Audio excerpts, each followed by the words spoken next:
through Abrams, they have a division called Comic Arts, which is Charlie Kochman is the editor in chief of that division, and Alex Ross is kind of the creative visionary partner on that line. So it started with Alex's Fantastic Four Full Circle graphic novel, and the idea is that they're doing new standalone.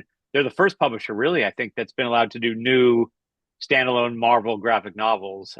The idea is that they're all new, newly generated stories. Elsewhen is not quite that, because it started basically on its own of John just seeing if he could still tell X-Men stories the way he wanted to, doing a page a day over, a couple years time, and racked up like 31 full issues, I think. And so, I had a relationship with John since like 2005.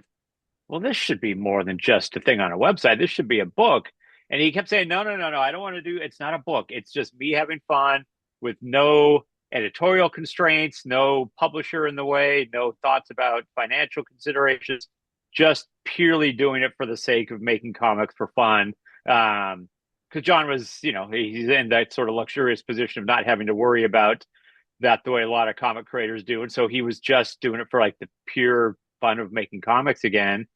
And eventually I kept on him about it, and we got talking to Marvel a number of years ago. Then that didn't come to pass for whatever reason. And then a few years later, I'd been talking to Abrams about various books. I did the Marvel Calendar collection book with them. I'd been an editor at large with them for about a year. And so at that point, I introduced the idea of doing this as a Marvel Arts book through Abrams.